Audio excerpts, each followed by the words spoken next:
Vambora, vambora. Bom dia, boa tarde, boa noite, onde quer que você esteja ouvindo ou assistindo o Pod Care Club aqui, direto da Care Club, gravando com as personalidades mais incríveis do meio da saúde e do esporte. Mais uma vez, meu parceiro aqui, Olá, Ferraz, muito bom. mais uma juntos. E hoje? Hoje eu vou te ser sincero, cara, eu não tenho nem coragem de apresentar essa pessoa. Você todo Aliás, elegante. quanto menos a gente falar, Melhor. melhor. Deixa essa pessoa que é craque de comunicação da Você aula. todo elegante, que fala bem. Eu que acho que falo bem. Olha quem tá aqui hoje com a gente. Hoje a gente está aqui para aprender. Vamos ver. Ricardo Capriotti, muito Pô, bem-vindo que aqui. honra, que honra. Obrigado pela presença. Pô, uma honra estar aqui com vocês, falar de esporte, falar de saúde, falar das coisas que eu gosto desde sempre. E na Care Club, que eu brinco que é a minha segunda casa. Né? Ah, eu passo que bom. mais tempo aqui na Care, muitas vezes do que em casa. Olha. Treinando, conversando com os amigos, com os médicos aqui. Eu brinco que a Care Club é a casa que eu vi nascer, crescer e eu uso ela bastante. É verdade, né? Desde a Gomes de Carvalho, de uma salinha. Conta o que você já viveu aqui, Capri. É isso mesmo, Marques. Eu vi a Care nascer com o Gustavo, né? Eu costumava dizer que o Gustavo era o meu irmão mais novo, né? A gente teve uma relação muito grande aí por muito tempo e eu adorava o Gustavo. Ele tinha esse sentimento mesmo por ele, de um irmão mais novo. E eu vi quando o Gustavo lançou a Care lá na Vila Olímpia, na Gomes de Gomes de Carvalho. Carvalho. Era uma salinha mais ou menos desse tamanho, assim, era mais ou menos isso aqui, né? E hoje ver a expansão da Care me dá uma alegria muito grande, porque o Gustavo, além de médico brilhante, era um espetacular empreendedor, É né? isso. Um cara visionário. É isso. Então, eu fico muito feliz, né, de estar aqui, de estar com a Care, com os profissionais que estão aqui, com o time daqui, eu me sinto muito bem, então eu fico muito feliz de poder estar aqui hoje na Care falando da minha vida um pouquinho, falando das minhas coisas do dia a dia. Não, a gente que fica feliz de você estar aqui desde sempre e continuar aqui, da gente continuar tentando fazer bem para você, tentando fazer bem para as pessoas. E aqui, a gente está com uma das maiores sumidades da comunicação brasileira, do esporte, então nem se fala. Ele vai contar um pouquinho para a gente a respeito de quando ele começou, quanto tempo ele tem de rádio, de televisão, o que você já cobriu? Conta um pouquinho para a gente, quando que começou essa carreira incrível aí, Capri, na Bom, Marques, comunicação? eu sempre fui apaixonado por rádio, sempre ouvi muito rádio em casa. Meus pais ouviam muita coisa em casa, rádio, transmissões esportivas, os jornais, nas emissoras de rádio. Então eu cresci ouvindo programas musicais, cresci ouvindo muito isso. Mas eu nunca me interessei, quando criança, em trabalhar em rádio. Eu sempre gostei da área da saúde. Eu sempre tinha uma queda, eu gostava de observar a rotina de pronto-socorro de hospital, era uma coisa que me dava prazer isso. Tanto que eu prestei vestibular para medicina, mas isso é um outro capítulo, né? Isso é uma outra parte. Mas quando eu tinha uns 14 anos mais ou menos, na minha cidade em Osasco, inaugurou uma emissora de rádio, Rádio Difusor Oeste. E quando essa emissora inaugurou, eu falei, bom, eu ouço tanto rádio, mas nunca vi uma emissora de rádio por dentro. Deixa eu ver como é que é isso, né? Conhecer. E bati na porta lá da emissora, eu quero conhecer a rádio. Cara e na coragem. Na né? cara e na coragem, eu tinha uns 14 anos de idade, moleque. Eu bati lá na porta da emissora de rádio, abriram a porta, deixaram eu entrar, e quando eu entrei, aquela atmosfera me transformou. Eu fiquei encantado em ver como era a dinâmica, porque eu só conhecia do lado de cá, Claro. as pessoas falando e a voz chegando para mim. Eu não sabia como era a dinâmica, e aquilo me encantou. Eu falei, eu quero trabalhar com isso. Eu quero trabalhar em rádio.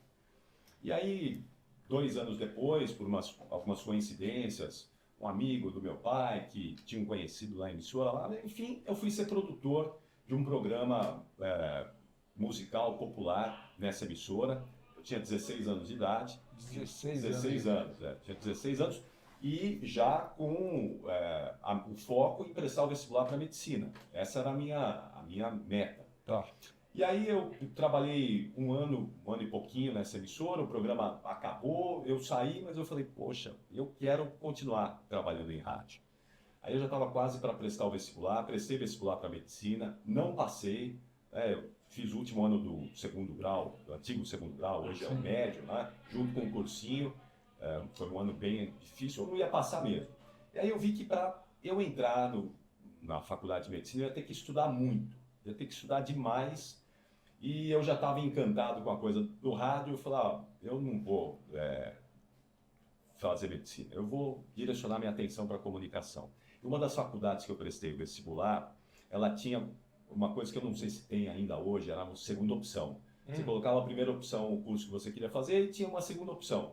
Eu, como não me interessava por nenhuma outra coisa, eu já trabalhava em rádio, eu coloquei comunicação como segunda opção na faculdade e eu passei na segunda opção. Sim. Eu quer saber, eu vou fazer comunicação e vou seguir trabalhando em rádio. E aí eu não parei mais. Né? Que sorte da comunicação. Graças a Deus. Sorte Que da sorte da comunicação. medicina! Não que também não fosse ser um excelente médico, mas... Essa Isso ninguém sabe, né? Cara, diz uma coisa pra mim. Só vai pro rádio e, obviamente, ser locutor, ser apresentador, quem tem um vozeirão bonito assim que nem você, ou não? Antigamente... Toda pessoa pode treinar isso? Como é que é? Antigamente isso tinha um peso maior. Antigamente sim. Hoje em dia não. Hoje em dia a comunicação ela é mais importante, ela é muito mais fundamental do que você ter um bom timbre, do que você ter... É claro que se você puder conciliar as duas coisas é perfeito, porque rádio é áudio. Rádio é áudio. Se você não conseguir fazer com que a sua mensagem chegue bacana do outro lado, a chance de você perder quem está recebendo a sua informação é maior. Então, claro que se você puder conciliar essas duas coisas é melhor. Mas hoje já não tem mais essa coisa. Tá? Então, com inteligência artificial, coloca eu falando com a voz do Capriotti aí.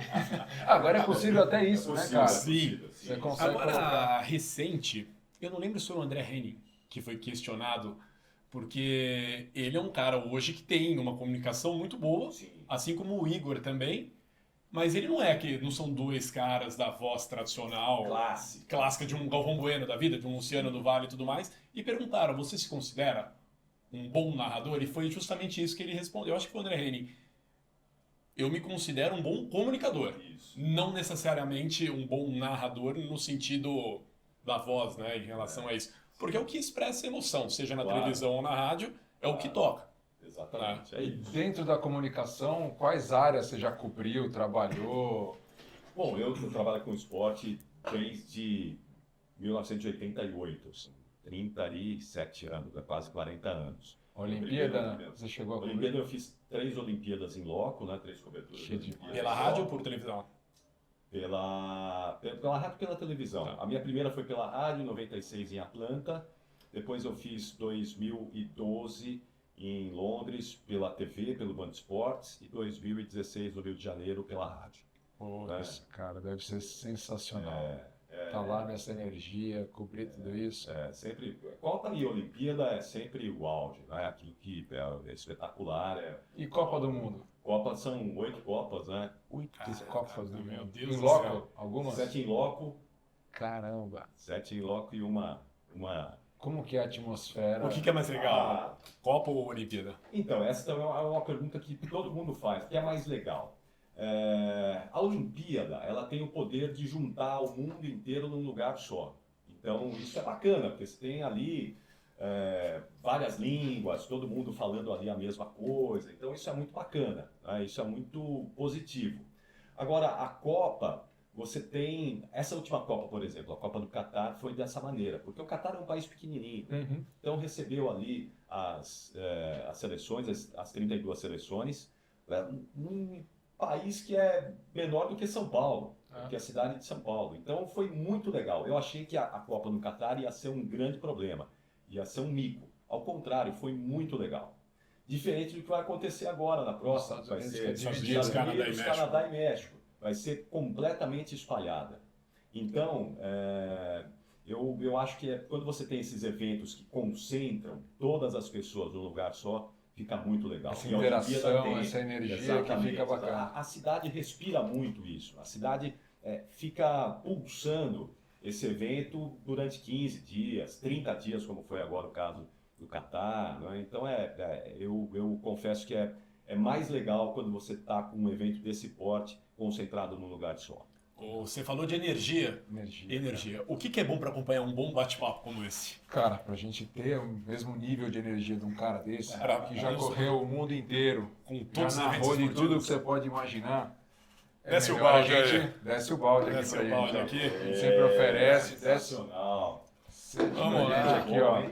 Aqui, ó. Red Bull, The Summer Edition, maracujá e melão, verde. Esse aqui eu ainda não Saúde. testei. Vamos provar isso aqui. Vamos fazer um brinde. Um brinde, a sua presença aqui. Obrigado por estar conosco. Aê. Saúde. A gentileza do convite aqui. Você sabe que essa Agora semana minha voz até mudou. ficou mais É forte. bom, muito bom, hein? Gostoso Gostoso, isso né? aqui. É uma combinação improvável, mas que deu muito certo. Deu certo, é Ficou bom verdade, demais, é verdade, né? muito Maracujá e melão ficou bom demais. Gente, falando de eventos esportivos, essa semana eu tô chegando no clube, eu sou sócio do Pinheiros. E aí eu fui por uma alameda que normalmente eu não passo. Eu vou passar por aqui hoje, eu não vou entrar lá pro meio, porque eu não quero conversar com ninguém. Passei os painéis. Mal-humorado. Mal-humorado, tava irritado, tá? Falando com a minha mulher na hora do telefone, os painéis aqui, eu comecei e falei, pô, podia ter da minha avó. Cara, de repente o painel Eu da vi minha... que você postou. Painel com a minha avó, ela foi da Seleção Brasileira de Vôlei. É mesmo? Ela foi campeã sul-americana em 62, se eu não me engano, pan-americana em 63. E em 62, melhor atleta do Brasil, junto com Pelé, em 63, junto com Éder Joffre. Olha E o que painel legal. dela lá, ela foi atleta do Pinheiros e foi atleta do Paulistano. Que legal. Eu até os 15 anos eu era sócio do Pinheiros e do Paulistano. Aí você fez a escolha errada. Eu só fiquei no Pinheiros. Não dava pra ficar com os dois. E, cara, e assim, uma coisa que eu vivi em casa, né?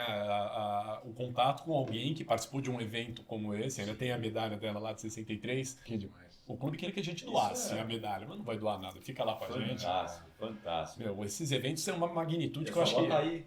Não, ela já Ela faleceu, já já tem. faleceu. Hoje ela teria, eu acho que uns 91, 92 anos.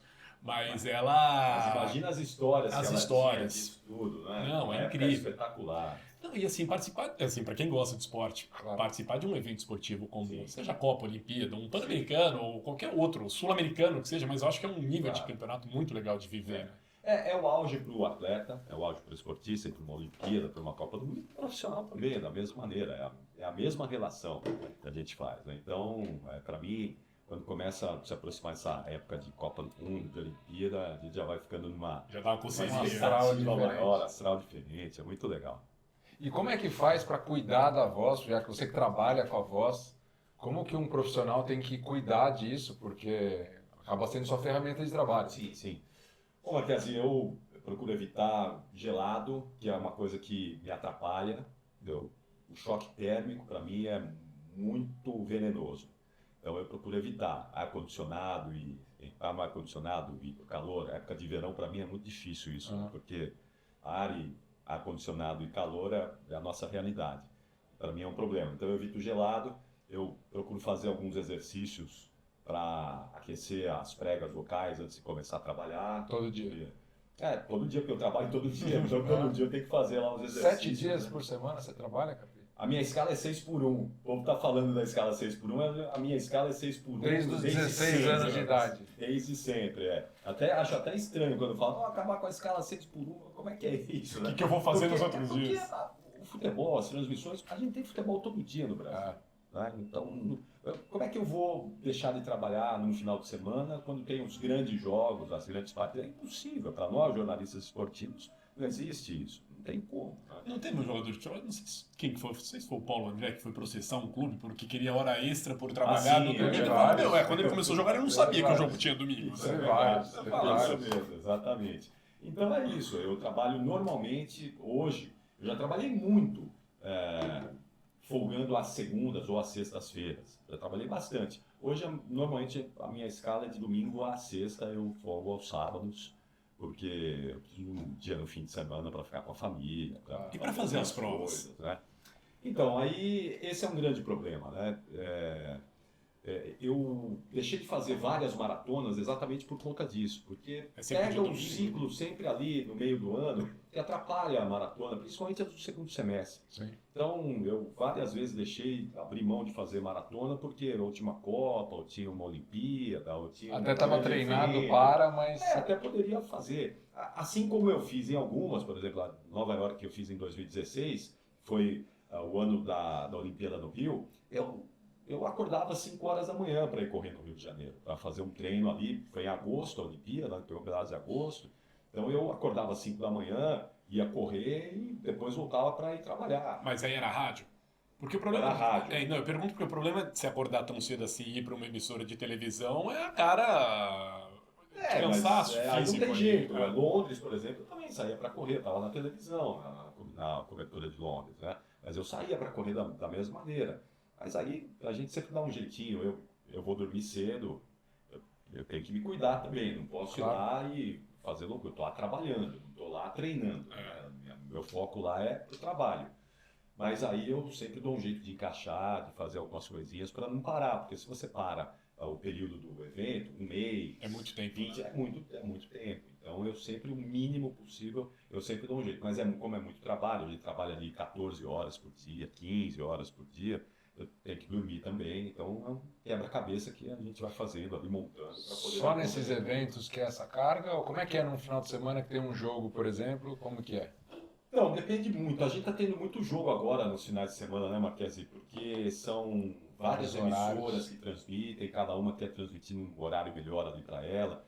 Então, normalmente é os domingos. Vamos colocar o domingo, que é o dia que eu trabalho. Eu começo a trabalhar ali, já lendo, já me preparando desde cedo, né? Acordo de manhã, domingo é meu dia da bicicleta, eu vou rodar de bicicleta, volto para casa, tomo um banho, já vou dar uma lida no jornal, vou ver o que tem de notícia, almoço e 3 horas eu já começo a trabalhar. E aí depende dos jogos que a gente tem naquele dia. Normalmente a gente tem até umas 10 da noite, mais ou menos, né, no domingo.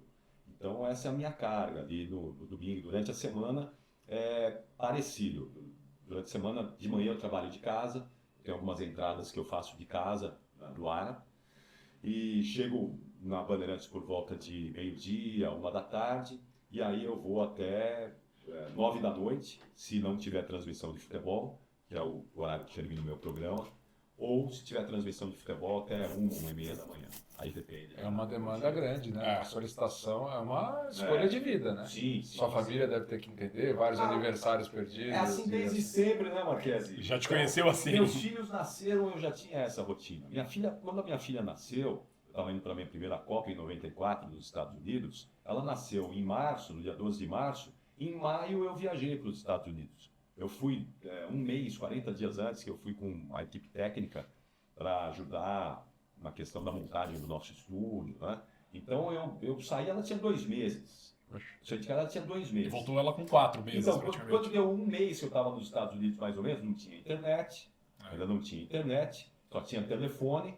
Eu liguei para minha esposa e falava, tira uma foto da Larissa e manda para mim, que eu já não sei mais como é o rosto dela. Poxa, Eu não sabia mais. E a minha esposa tirou uma foto, revelou a foto, mandou por colocou no carta. correio Mandou e por- chegou no hotel. E aí eu deixei a foto da Larissa lá. Naquela época até o telefone você falava tinha um delay. Sim, sim. Quando você falava ligação Telefone internacional. fixo, É, exato. telefone fixo, não era não tinha celular. A primeira transmissão que eu fiz com telefone celular foi a Olimpíada de Atlanta em 96. E a primeira com internet também. Tinha internet começando, no centro de imprensa a gente tinha os primeiros computadores, os primeiros monitores ali e os primeiros celulares, mas ainda com muita dificuldade para fazer transmissão, para entrar no ar. 98, quando eu fui para os Estados Unidos, eu tinha 9 para 10 anos, eu levei um pager, um bip.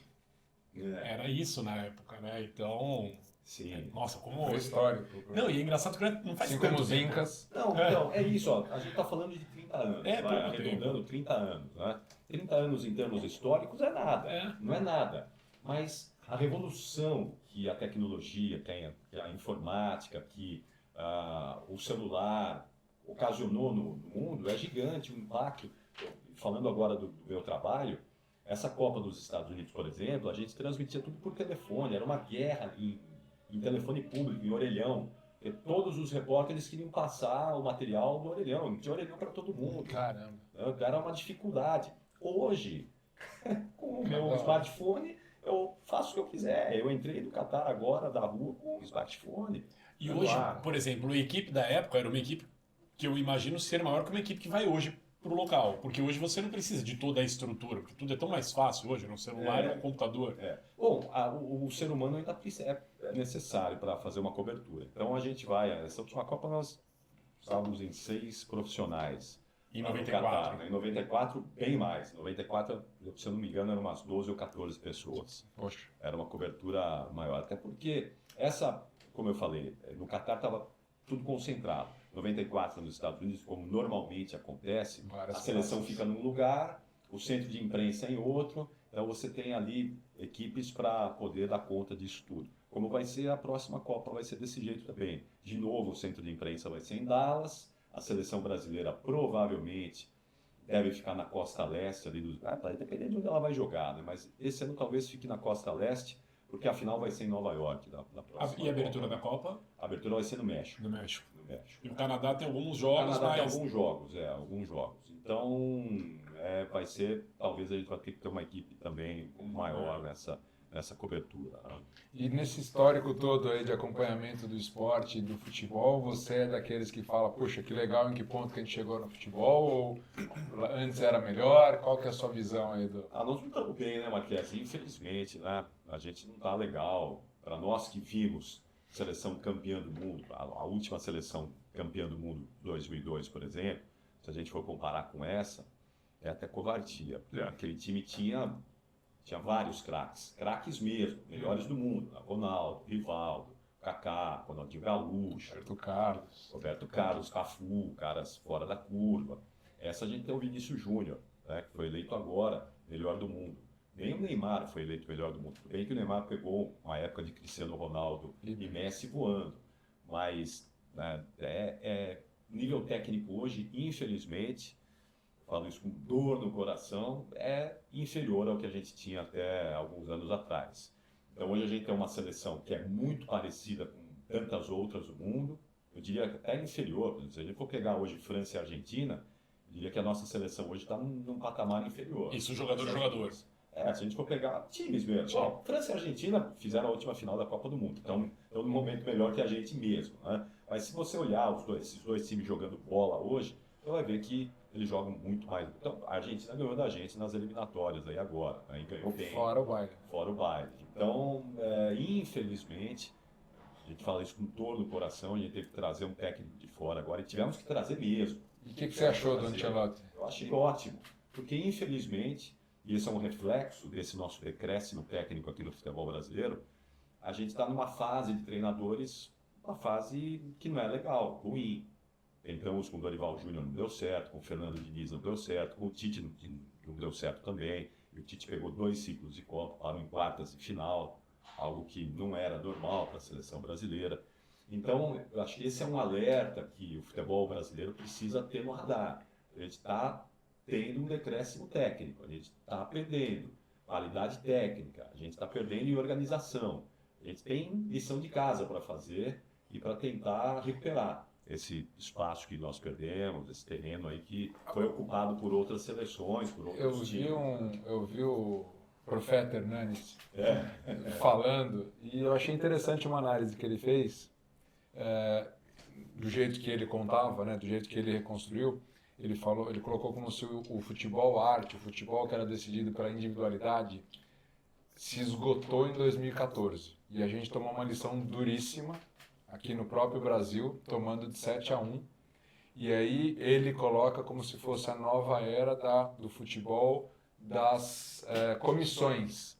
Então, que tem uma comissão muito mais ampla do que só o técnico, que tem o treinador de defesa, o treinador de ataque, o cara que faz análise de probabilidade do cara, aquele lateral esquerda sempre dribla 75% das vezes para a esquerda, então já fica preparado para aquele cara que você vai traçar especificamente. Você chegou a ver, porque eu vi essa notícia, acho que foi hoje de manhã. O Rodrigo Caio. Sim, ele vai ser o assistente. Ele vai ser assistente do. Eu nem sabia que o Rodrigo Caio tinha aposentado. Ele entra no lugar do rapaz que era responsável pela bola parada do Flamengo. Eu acho que é tipo bola parada de defesa. Porque tem a bola parada de ataque. Sim. E aí ele entra no lugar, não necessariamente ele vai seguir, mas é o que você está falando, é a comissão, não é mais o treinador Assim e como o a gente preparador. vê no futebol americano, né, uma ultra especialização ali dentro da coisa. Achei interessante, no mínimo, essa visão que eu ouvi pela primeira vez dele. O que você acha dessas gerações do futebol? Eu acho que nós paramos em 2002. Com todo respeito ao Hernanes, a análise dele, mas acho que nós paramos em 2002. 2002 para cá, nós estamos só caindo. 2014 foi uma consequência já desse decréscimo que a gente vem tendo desde o nosso último título. Eu acho que a gente deveria copiar a Europa, por exemplo, na questão da organização, na questão da formatação, mas nós não poderíamos perder a identidade do futebol brasileiro como nós perdemos. Hoje, o futebol que se joga aqui no Brasil é nada. Não é nem o brasileiro nem o europeu. Não é nem a raiz do nosso futebol e nem o futebol europeu. Nós estamos num momento de indecisão. E acho que isso é importante, resgatar a essência do futebol brasileiro. resgatar o que o jogador tem de melhor, que é a qualidade técnica, que é o drible, que é a inventividade. A gente perdeu isso para poder valorizar as questões táticas europeias. Hoje a gente fala muito aqui no Brasil em linhas, em marcação-pressão, e são coisas que a Europa lançou mão exatamente para poder frear a qualidade técnica do futebol sul-americano. E deu certo, porque eles têm disciplina, né? A disciplina. Tecnicamente, o jogador europeu, se for comparar com o brasileiro, não é nada. Ele né? tem físico melhor. Tem qualidade física melhor, tem qualidade tática melhor, e isso é o que era fundamental para parar o futebol brasileiro, o futebol sul-americano. E hoje, aqui, a gente não trouxe nada da Europa para melhorar essa questão, perdemos a nossa identidade.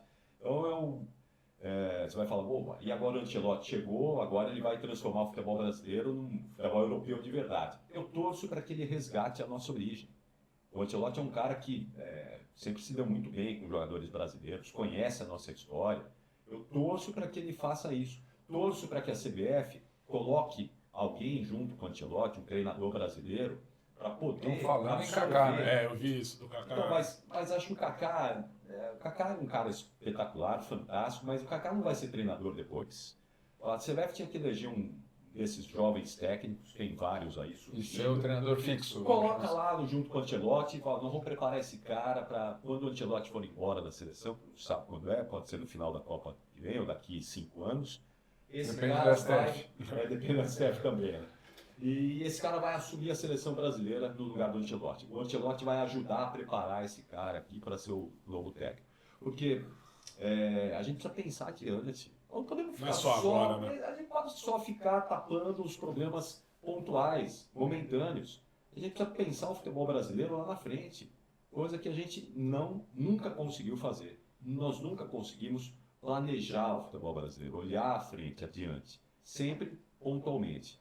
Eu acho que eu estou pedindo um pouquinho demais. Acho que Mas sabe, se você analisar, a gente está falando de futebol de campo. Esse final de semana teve Brasil e Belarus, final do futebol de areia. Isso. Eu era moleque, eu via. Júnior Negão, Júnior, lá no gol. Era o Sérgio, como é que era o nome do goleiro? Que era goleiro, foi goleiro de campo também. Não vou lembrar o Não, nome mas dele, era uma baita seleção de Sim, futebol sim. de areia. O Brasil penou para ganhar de Belarus no futebol de areia, 4-3. Você fala, por que Belarus está na final? E por que está dando trabalho para o Brasil?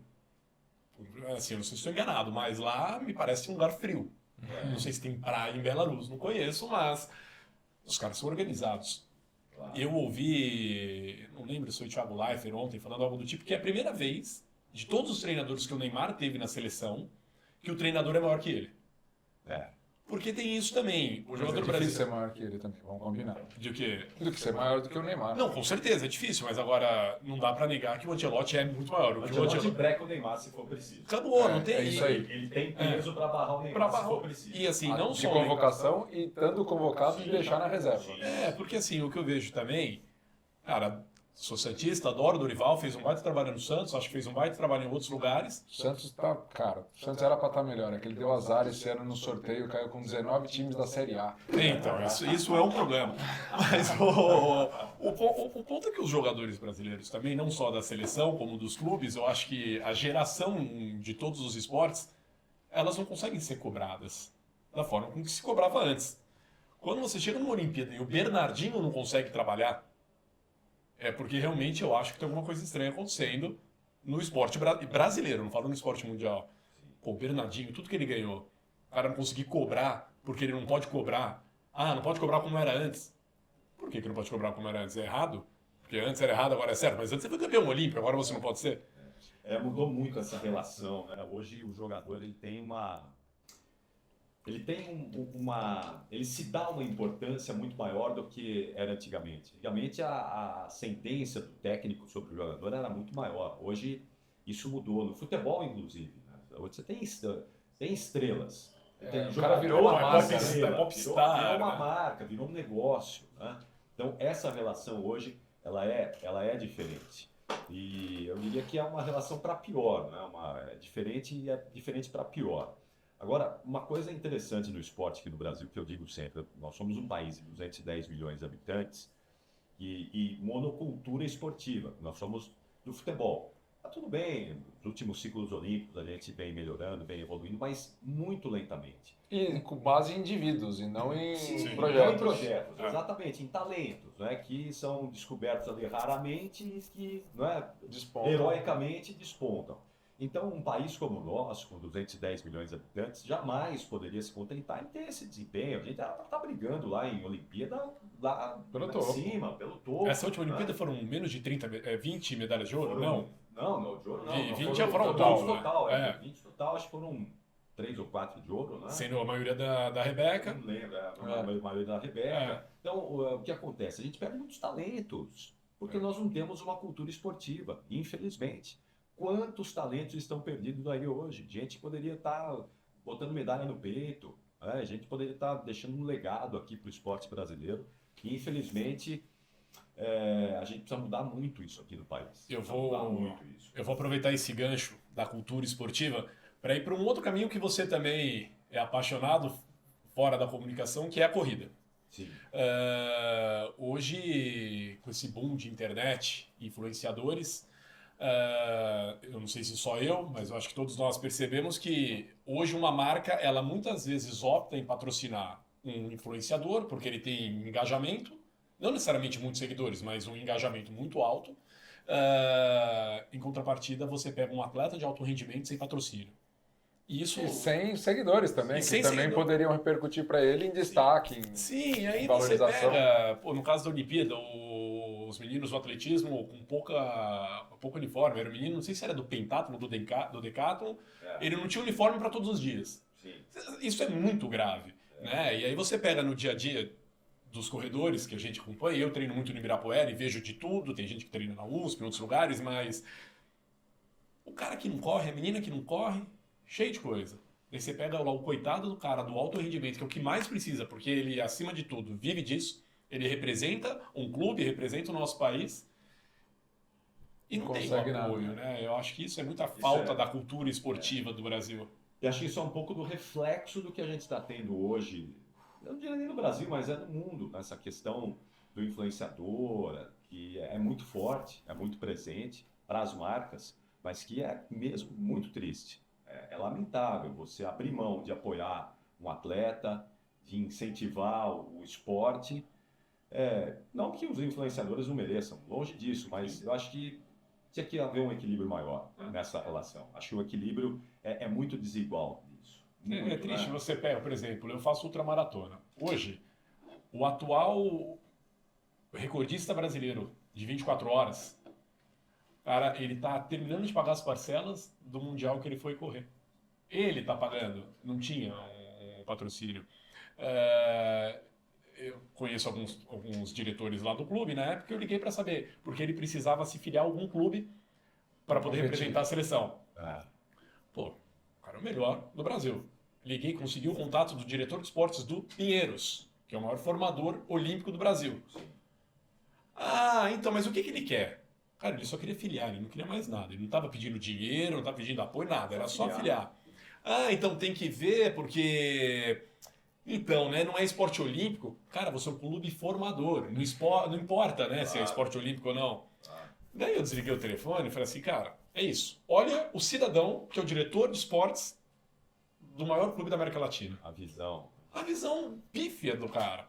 Daí você pega, o Pio é campeão. O Pio é campeão porque o Pio é bom.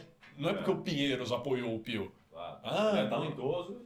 E assim, buscou o caminho dele. O Baby, tantos anos representando o Brasil, cara, é porque o Baby, porque se for ver o apoio que o próprio clube dá, não pode falar isso, mas pode falar, é realidade, né? Então é muito triste, cara, você ver isso que acontece hoje em dia, né?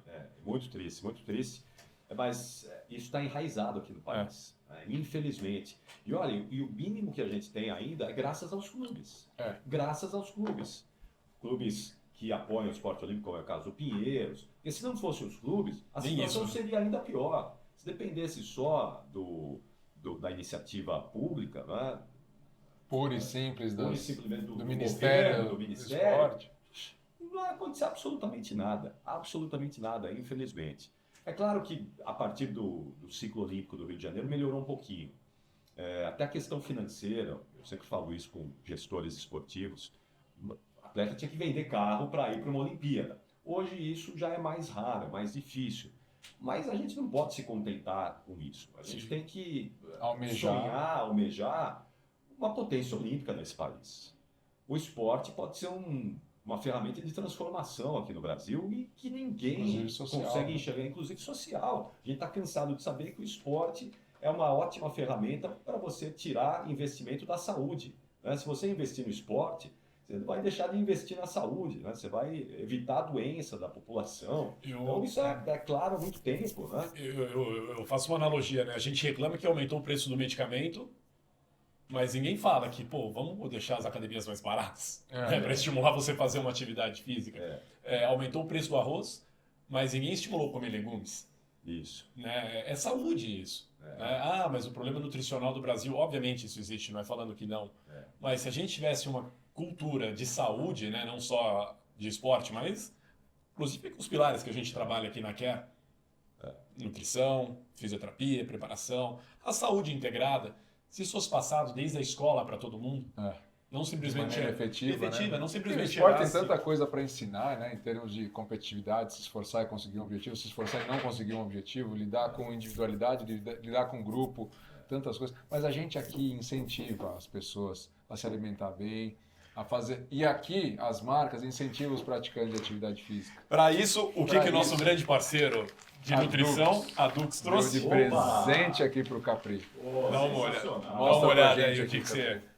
Olha lá. O whey concentrado da Dux é sucesso. Caramelo salgado. Caramelo salgado.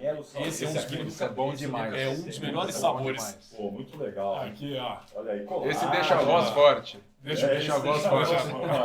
Pô, muito legal. Tem um belo kit aqui, hein? Aí, pros treinos. Colágeno. Muito bom aqui esse aqui. Aí, ó, pra rodagem do final de semana. Já vai sábado, já vai pra pista. Aí, ó. Obrigado, gente. Muito obrigado. Tem mais aqui, ó. Tem a Maria aí. Aí, ó. Aí pros intervalos das gravações, quando precisar. Muito obrigado. Obrigado ao time da Dux aí pela gentileza. Imagina. O que você tem de prova-alvo agora? Bom, eu vou para o Rio de Janeiro fazer a meia do Rio agora em junho, né, dia 22 de junho. E eu tô com uma maratona enroscada, já tem uns 3 anos aí mais ou menos que eu tô com uma maratona no radar para fazer. Eu ia fazer em 2022 em Florianópolis, não consegui ir para lá. E eu tô agora tentando, ano que vem eu viro um sexagenário, viro terceira idade em 2026. E aí eu tô tentando nessa virada ir para uma maratona rápida e quem sabe um índice para Boston aí. Essa faixa etária que é mais, não é que é mais fácil, ela é menos difícil. Né?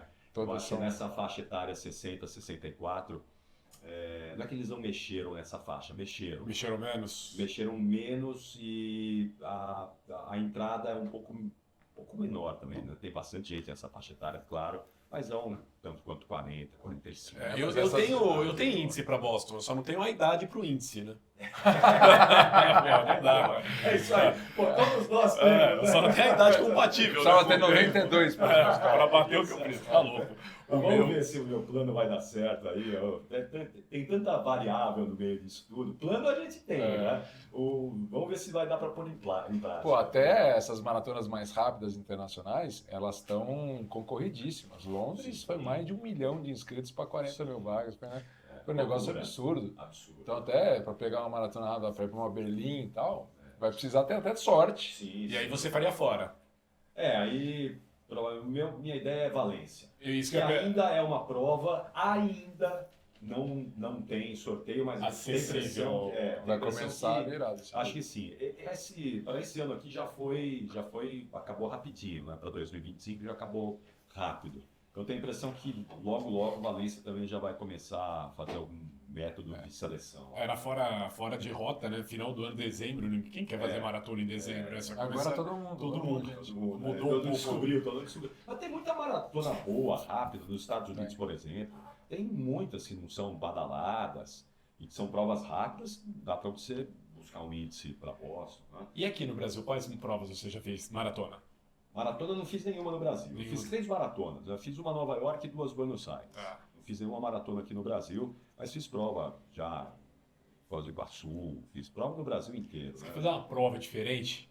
Eu fiz 2 provas lá, uma de ultra e uma maratona. Para mim, do Brasil até hoje, mais legal que eu já fiz, Manaus. Manaus. Rapaz, Manaus. Meu, Manaus, a história é muito engraçada dessa prova. Assumiu o prefeito, isso foi em 2022. O prefeito de Manaus assumiu, saiu até na televisão, internet, essas coisas. Prefeito de Manaus gasta a verba pública para correr maratona de Barcelona. Ah, eu vi essa notícia. Ele foi para lá, tal. Todo mundo fala, pô, gastar verba pública para isso. Daí, volta no tempo, quem vai para Manaus? Quem vai fazer turismo em Manaus? São poucas pessoas. O turismo de Manaus é turismo de gringo. É muito caro. Para a selva. Para ir para a selva. Os hotéis, os resorts lá no meio são muito caros. A passagem aérea... minha mulher morou 10 anos lá. Cara, eu fiquei 1 ano indo a cada 2 meses. É R$4.000 de passagem. Então, não é uma logística barata. O que esse cara fez? Quando ele assumiu, não tinha secretário de esporte na cidade de Manaus. Pô, você está falando de uma capital, não tem secretário de esporte. Ele foi, obviamente ele era corredor, para entender o que grandes eventos esportivos tinham de interessante para acrescentar. Ele foi na primeira edição da Maratona de Manaus, ele como prefeito, a prefeitura, não é que patrocinou, né, mas a prefeitura apoiou o evento esportivo. 4 da manhã a largada. Aquele calor absurdo. Umidade lá. Umidade, eu falei, no primeiro quilômetro já tinha... Solta uma onça e o pessoal já sai escorre. Aquele primeiro quilômetro eu já tinha recorde. suado mais do que eu suei a vida inteira. Cara, daí você sai, você sobe na ponte do Rio Negro. Primeiro que na largada, show pirotécnico. Parecia a maratona da Disney. Cara, a largada, e assim, do elite ao último colocado. Porque normalmente você pega SPC e solta fogos, né? Mas o cara que larga atrás já não tem mais nada. Só tem a fumaça. Só tem a fumaça. Você cheira e fala, pô, cadê? Não vi. E show pirotécnico lindo. Primeiro quilômetro, já morrendo, calor, umidade, tá? Sobe a ponte do Rio Negro, toda iluminada. Você volta, você passa no Teatro Municipal, amanhecendo. Cara, E é uma cidade plana, né? Não. Ah, não, tem. Cara, ela teve... Eu não lembro de cabeça agora, ela bateu quase 400 de altimetria.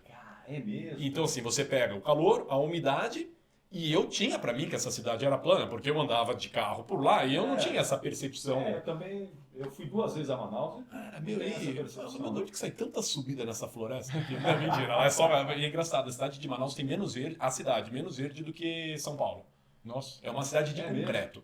Quando você, assim, eu comecei a conhecer lá, de tanto ir com a minha mulher, e aí você começa a ver, cara, é muito engraçado. Não você tem água, né? Não tem parque. Falando agora, realmente... Ela é de concreto, daí você sai, beleza, daí você vai pro entorno, mas assim, pô, pensar que é Manaus, né, Amazônia... Desmataram Desmataram para fazer a cidade. Era floresta era também, óbvio. total. E assim, é uma prova muito improvável. Mas é uma prova muito diferente. Você quer fazer uma prova diferente? Essa é uma prova muito legal. Você está falando, aconteceu isso também em Jerusalém. O prefeito de Jerusalém, a mesma coisa. Ela foi para Nova York, correu a maratona de Nova York, e ele ficou encantado com o que ele viu lá em Nova York. Quis levar para lá. Resolveu transformar Jerusalém numa cidade... Polo de... Uma cidade que... Cara, porque é legal, a pessoa se programa e tá virando muito moda isso, da pessoa se programar para ir fazer uma prova, em qualquer contexto, Brasil, fora, daí ela já tira um passeio ali. Claro. Jerusalém não precisa nem falar da história, Nova York aproveitar a cidade, Manaus idem. A prova que eu vou fazer agora no meio do ano é para ter índice, para poder participar do sorteio, para ir para uma prova na Grécia o ano que vem, correr de Atenas até Esparta. Cara, então legal, você pega essa oportunidade de conhecer lugares que provavelmente você não conheceria se não fosse por isso. Sim, certamente. Essa de Jerusalém não foi o Cleiton Conservani que fez? Foi a parceira dele, A Carol Barcelos. Isso. A Carol fez a maratona, eu fiz a meia lá. Nesse mesmo ano que ela fez? Não, eu fiz ela fez, eu não me lembro, eu fiz em 2016, acho que ela fez antes, se eu não me engano, 2015 ou 2014. Mas lá também tem uma pilhambeira danada. Então. Jerusalém também, mas é uma prova muito legal. Eu diria, é a prova que eu tive a sensação, não vou falar aqui de religiosidade, mas a energia da cidade é um negócio incrível. Jerusalém tem uma energia que é diferente de qualquer outra cidade do planeta. E quando você está correndo, você passa naqueles locais históricos, é uma emoção. Aí você fala, Jesus. Jesus, vem comigo porque ajuda. sobe e desce. E é muito seco, o calor, como que seco. A prova é em março, abril, seco. Cara, para correr esse tipo de prova, você precisa estar com o gear adequado, você precisa estar com vestimenta legal? vestimenta adequada. E para isso, qual a solução? Cara, você vai numa marca boa, pega material de qualidade. E aqui o presente pro Capriotti. Track and Field. Track and Field mandou. Presente, eu vou ficar mal acostumado. Toda semana você aqui agora. Toda semana eu quero vir aqui. Primeiro tem um corta-vento da Care Club, já que você é de casa. Ah, boa. Esse aqui é o corta-vento? Esse é um corta-vento da Care Club para você poder vestir a camisa. Sensacional. Quem tá em casa veste a camisa. Isso aí, ó. E pra cá pros treinos já com o corta-vento da Care. Nessa época do frio, ó. Pô, sensacional, lindo. Vou achar que eu sou funcionário agora. Agora você vai bater o ponto agora. Vai bater o ponto. Track and Field. E aí, ó, Track and Obrigado ao Field. timaço da Track and Field. Olha lá. Ó, isso aqui vai pro uso. Tem Vai que ter sábado o gear também. adequado aí, ó. Aqui, ó. Sábado vai também. Vai pro uso. Muito bom. Obrigado, timaço da Track and Field. Então, Tem mais coisa uma boa. garrafinha aqui também. Obrigado, hein? Ó, Muito bom. se hidratar, para hidratar essa garganta aí. Essas Você não cordas se anima a vocais. fazer as provas com a gente, então, para você conhecer o mundo correndo? Vamos conhecer o mundo, cara. Não, mas Isso aí. correndo, né? Conhecer o mundo vai conhecer, mas Minha correndo. corrida sempre foi corrida de velocidade, né? Porque eu era decatleta, então minha corrida mais longa era de 1.500. Não, nos treinos era muito maior que isso. Mas sempre eram provas de explosão, né? São 10 provas de explosão, 2 dias, 5 provas cada uma. Sim. E 110 com barreira, 100 metros, 400 e aí o 1.500. Ó, então sabe o que a gente vai Eram as fazer? corridas. O Marquinhos, ele é atacante e eu era goleiro. E aí eu desafiei ele 10 pênaltis, eu caímos 5. Opa. Aí o Capriotti pode narrar. Só se for no golzinho caixote, eu falei pra ele, que ele pega Não, meus pênaltis. Bora. Vamos E o fazer Capriotti essa- narra, faz a Podia narração narrar, do já evento. pensou? Podia Bora. ser uma produção. Tá fechado. Isso é fechado, boa. A gente gosta aqui muito de incentivar a pessoa a fazer qualquer esporte que ela goste de fazer, né? Então, Então, mais importante. enfim, eu como ortopedista, as pessoas chegam para mim e muitas vezes, ou pelo que elas estão vivenciando, ou porque elas já trazem, elas veem, pô, eu também queria saber que esporte eu devo fazer, o que esporte eu não devo fazer. E muito da minha resposta é assim, o que você gosta de fazer? O que cabe no seu dia a dia? O que dentro do seu contexto social faz sentido? Porque se for beach tênis, que seja beach tênis, se for futebol, que seja futebol, se for corrida, que seja corrida, se for academia, que seja academia, se for pilates, mas você tem que fazer. Não adianta eu falar para você que o melhor para você é alpinismo no gelo e você não tem onde fazer alpinismo no gelo. Então, tem que caber dentro desse contexto. E aí a gente, lógico, a execução, como você vai fazer, você vai ter que fazer um fortalecimento associado para você fazer o que é possível, o que faz bem para você, o que cumpre a missão de relaxar o estresse, etc. Aí você faz. Então, nós já fizemos vários esportes na vida. Eu já fiz tênis, futebol, jiu-jitsu, polo aquático, atletismo, vôlei, enfim, N coisas. Estou começando agora a jornada de aprender kitesurf. Eu já fui meia dúzia de vezes lá aprender. Eu estou começando a pegar o negócio e tal. Isso é mais difícil que você precisa ir pro Nordeste, né, para fazer. Exatamente. Aí tem essas barreiras, né? Cada coisa que você escolhe. Cada escolha é uma renúncia. Total. Não tem jeito. É isso mesmo. Então, cada pessoa escolhe e vai se conhecendo Eu melhor. costumo falar muito lá no Fôlego, lá no programa que eu apresento lá na Rádio Bandeirantes, que as pessoas têm que descobrir, isso é fundamental, porque não adianta, a corrida está na moda, eu vou correr. Não gosta, não vai dar certo. Tem que descobrir o que faz bem.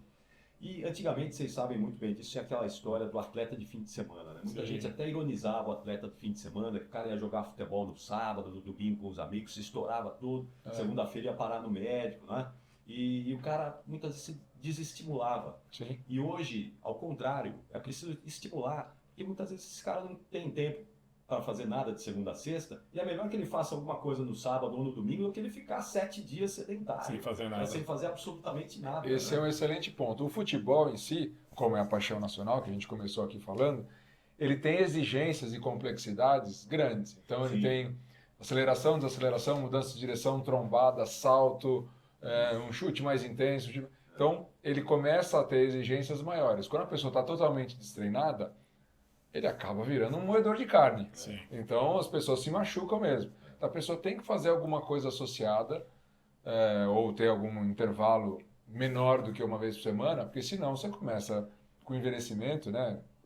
Com a vida que vai acontecendo, com o despreparo que pode ir acontecendo se você não conseguir se manter na atividade física, ideal que se mantenha, mas se não conseguir, o futebol acaba sendo um local de machucado, mas não porque o futebol machuca, é porque o contexto de estar despreparado, Sim. se você fosse jogar tênis também machucaria. Sim. Se você jogar basquete também o faria, é que acaba acontecendo no Brasil, do mais comum ser no futebol.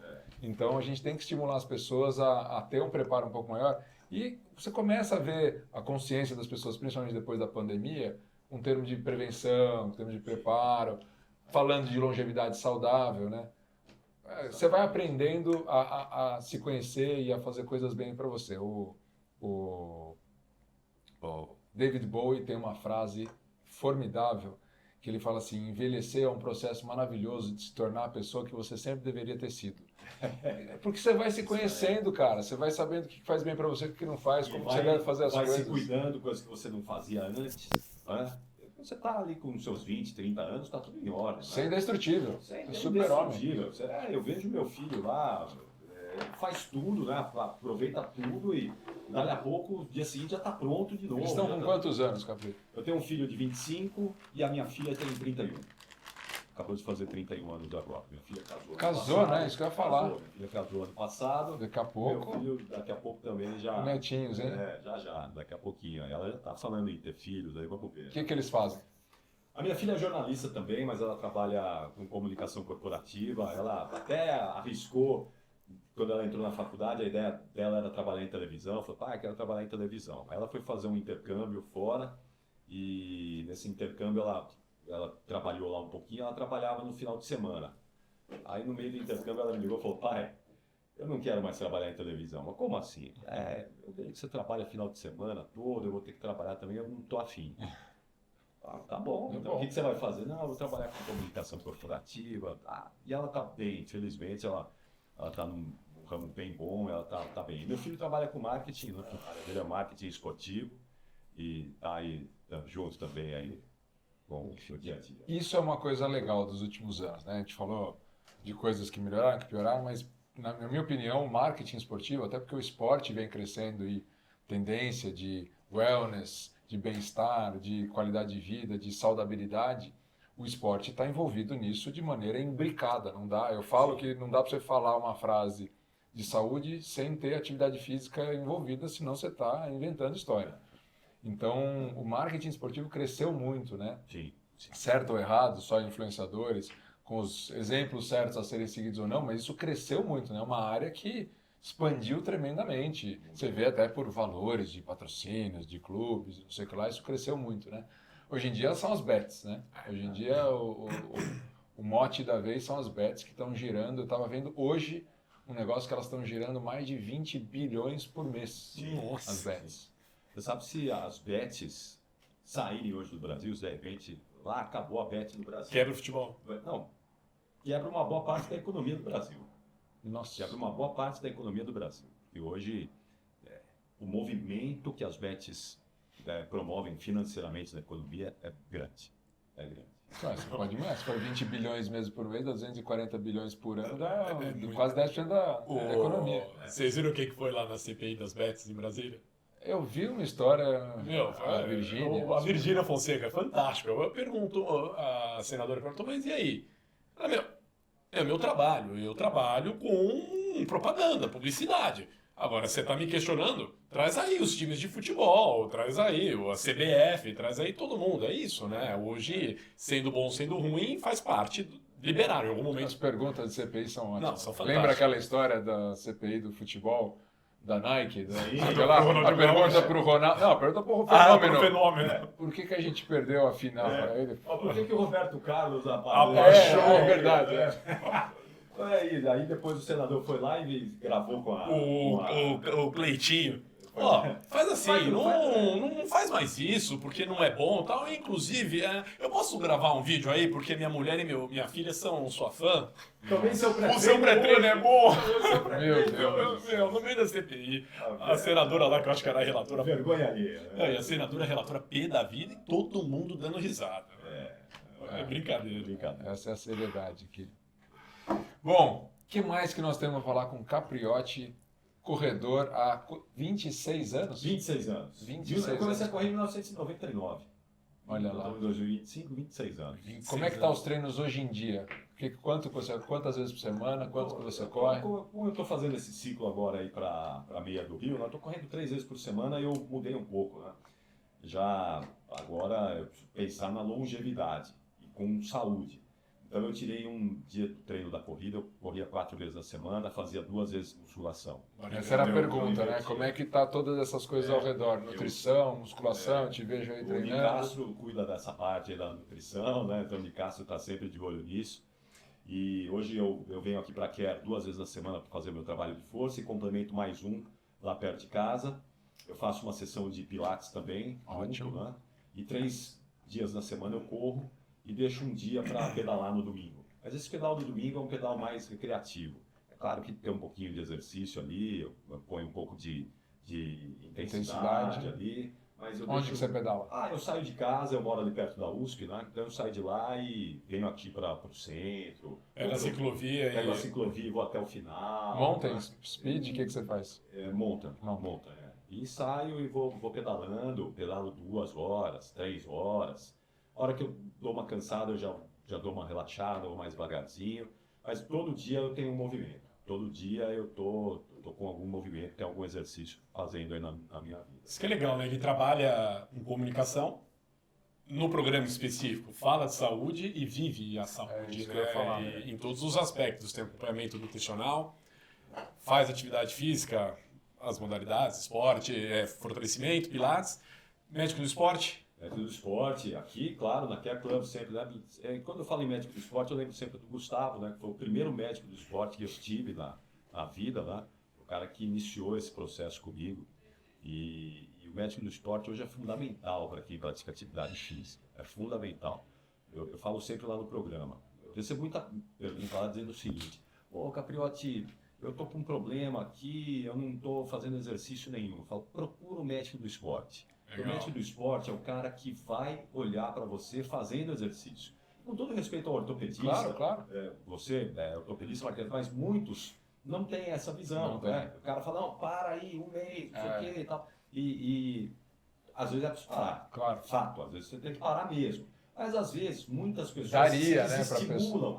Sai e não volta mais. Sai e não volta mais. Então eu incentivo muito as pessoas a terem sempre uma opinião de um médico do esporte para poder ter essa visão do cuidado, do tratamento, mas sempre também da prevenção, mas sempre também incentivando que a pessoa não pare, que ela faça em movimento ali enquanto ela está em tratamento ou não. Tá? Você passa aqui com o Gilda? Eu passo aqui com o Gilda. Gilda é meu médico do esporte também. Ó, Gilda, tá aqui registrado, tô levando o Capriotti para fazer um treininho comigo daqueles que você conhece, viu? A gente estava falando com uma outra médica do esporte, sócia nossa aqui também, assim como o Gilda, que é a Rafaela Sinisgali, e ela falou que tem uns pacientes que apelidam ela de uma maneira interessante, que é assim, médico do esporte é o pediatra do adulto praticante de atividade física. Porque ele faz um acompanhamento contínuo, cuidando de você, querendo o melhor para você. E aquilo lá, o médico do esporte, a referência dele é... Tem alguma coisa errada, você procura um médico do esporte. Para o praticante de atividade física, que ele é o cara que é o gestor da sua saúde e ele vai te direcionar. Não dá para pensar hoje em atividade física sem isso, mas talvez ainda para a maior parte da população é uma especialidade nova, né? Sim. Então eu acho que faz parte, isso é fantástico, de promover esse tipo de conhecimento, porque é isso, a galera conhecia o ortopedista, não conhecia o médico do e esporte. hoje em dia o conhecimento é tão vasto em cima disso que você é capaz de otimizar tantas coisas, tempo, intensidade que você precisa para obter o real alvo, seu propósito, seu objetivo. Então, o comparativo que eu sempre conto aqui é a história do Cafu falando que com 11 anos de idade ele treinava 8 horas por dia. Isso não existe mais hoje em dia. A categoria de base do Palmeiras, que a gente está lá há 13 anos, um treino longo dura 1h40. Então, assim, o estímulo é diferente. Por quê? Porque o conhecimento científico e a medicina do esporte está muito envolvida nisso. É diferente. Então, esses profissionais envolvidos em prática de atividade física, eles têm esse conhecimento voltado para isso, que pode otimizar muito o seu tempo, muito o seu objetivo, principalmente com o sentido de prevenção, mas por que não buscar uma performance que para você seja performance, né? O que para você seja bom. O médico do esporte deveria estar no serviço público de saúde. Sim, exato. Tá? Porque é a promoção de saúde. É isso. Isso é promoção de saúde. E se a pessoa for procurar um médico do esporte, no serviço público não vai encontrar. Não, se a gente for pensar nos pilares, né, que o SUS dita de promoção, prevenção e reabilitação, hoje disparado o Brasil é reabilitação. Prevenção muito pouco, promoção quase não existe. Né? Então, é isso, eu não preciso esperar a doença acontecer, ou a lesão, né, chegar. E o médico do esporte ali, ele age de uma forma fantástica em cima disso. Né? Hoje você pega aqui os suplementos da Dux, por exemplo, cara, a gente tá falando de tecnologia, né? Tá. Hoje, eu e o Marques, agora há pouco a gente estava conversando antes da gravação em relação a, muito provavelmente daqui para frente, atletas com uma boa estrutura irão superar os atletas que fazem isso porque tinham genética, foi talvez a única opção mais de brutos, vida. Cara, vai esperar, é tecnologia, né? Não tem como em algum momento essa curva da tecnologia não superar o atleta antigo, o atleta raiz, né? Sim. Tendo vivido tantos anos de esporte na sua vida, tendo vivido tantos anos de esporte de elite no seu meio profissional, o que você pode deixar de última mensagem aí para todo mundo que está vendo e que precisa entender um pouco melhor disso, se cuidar melhor? O que você pode dizer? Ô Marques, primeiro, acho que é importante deixar claro para quem está assistindo a gente que o esporte é fundamental nos dias que nós estamos vivendo. Eu estou falando aqui não só de saúde física, mas de saúde mental, né? Principalmente saúde mental. Eu vejo isso muito por mim. Em alguns momentos, esses meus 26 anos de atividade física mais intensa, se eu não tivesse o exercício, o movimento da minha vida, teria tido um problema sério. Tá? Teria tido sérios problemas. A corrida me ajudou muito. Então, quando a gente fala em exercício, não vamos pensar só em ganhar músculo, que é importante, é fundamental. Vamos pensar no bem-estar, né? Na saúde mental, que vai ser uma combinação precisa para a gente chegar à terceira idade com a saúde plena.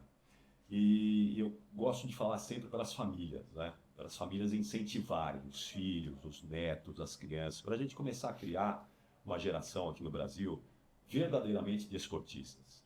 A gente está começando a mudar isso lentamente. Eu vejo a chegada dos jovens da corrida. E quando eu comecei a correr, era só tiozinho, era só os velhinhos. Eu tinha 33 anos quando eu comecei a correr, mas era sempre gente mais velha. Hoje os jovens estão inseridos nisso. Meus filhos, eu vejo pelos meus filhos. Os filhos correm. Então, e tem muitos jovens chegando. Então, a gente precisa criar uma geração de esportistas verdadeiramente. Começar a mudar o país a partir do esporte e da educação. Essa dobradinha vai ser o segredo para a gente começar a melhorar o Brasil, fazer o Brasil mudar de patamar. Então, se eu puder deixar um recado aqui para as pessoas, se mexam, façam exercício com responsabilidade, saúde física, saúde mental e incentivem quem está aí ao seu lado, quem está próximo, crianças, jovens, a ir para o esporte. E esse é o caminho para a gente ter um futuro melhor aqui no Brasil. Não dava para encerrar melhor esse episódio do Podcast Club com um convidado sensacional, um comunicador nato, né? Por isso que tem toda essa história para contar, toda essa vivência. E aí, encerramos mais um Podcast Club, um episódio especial. Conta aí, Ferraz. Para quem gosta. E quem não gosta também, ativa o sininho para ter as notificações, curte, compartilha. Aqui embaixo. Cara, conteúdo de qualidade. Quer deixar aqui seu Instagram? Vou deixar, RI Capriotti no Instagram, no X, no Facebook, se vocês me encontram lá. Encontram na Rádio Bandeirantes, vou fazer a minha propaganda aqui também, estou lá nas transmissões esportivas da Rádio Bandeirantes. E no Fôlego, que é um programa que eu apresento todo domingo de manhã, das 8 às 9 da manhã, que fala bastante disso que a gente falou aqui também. E estou por aí, na USP, no Parque Ibirapuera.